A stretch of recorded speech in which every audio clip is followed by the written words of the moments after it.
Salut! Est-ce que vous saviez que ces deux nombres sont totalement égaux en informatique? Accrochez-vous, on va parler de bits.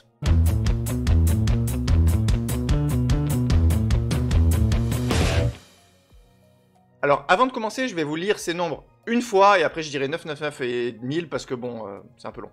Alors, celui-ci, il se lit 10 quadrillions. Bon, ça va, je pourrais le dire.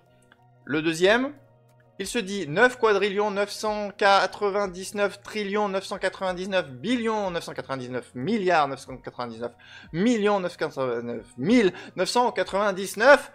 Voilà, je dirais 999, ok? Donc selon le format I3E 754, un nombre est représenté en 64 bits comme suivant.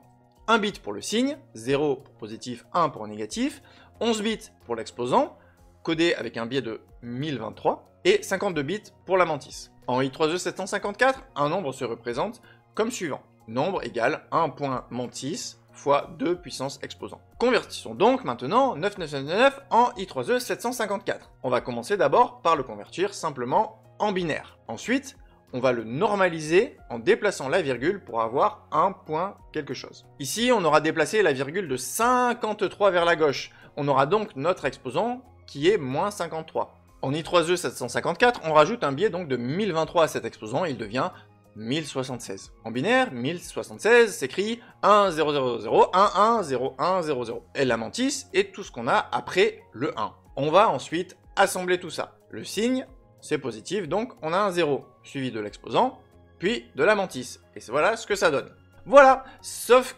que, on avait dit 52 bits la mantis, pas 53.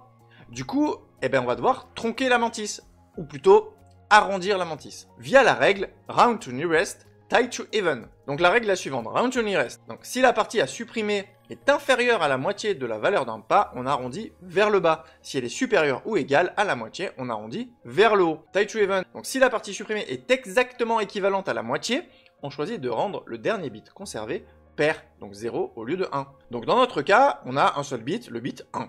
Donc supposons que nous avons un nombre flottant représenté avec 53 bits, donc avec notre mantis élargie. Donc ce nombre va se situer entre deux valeurs représentables avec une mantis sur 52 bits. Donc avant, il y a celui-là, et après, il y a celui-là. Notre nombre, il se trouve entre les deux. Le 53e bit, 1, va donc correspondre à 2 puissance moins 53, donc 0.01, soit exactement la moitié de 2 puissance moins 52. Cela place donc notre valeur exactement à mi-chemin entre les deux nombres représentables. On va donc appliquer le tie to even. On va arrondir vers le haut en passant le dernier bit à 1. Pour ça, on ajoute 1 au 52e bit, ce qui produit une retenue qui va se propager et qui devient donc le nombre suivant. Voilà, donc on a la mantis de notre 9999. Et du coup, pour 10 quadrillions, je sais plus comment ça s'appelle là, pour 10 000. Donc si on le convertit en binaire, ça va donner ça, qui va être ensuite normalisé comme ça, et on a donc une mantis tronquée. Et on va la comparer à la mantis que nous avions obtenue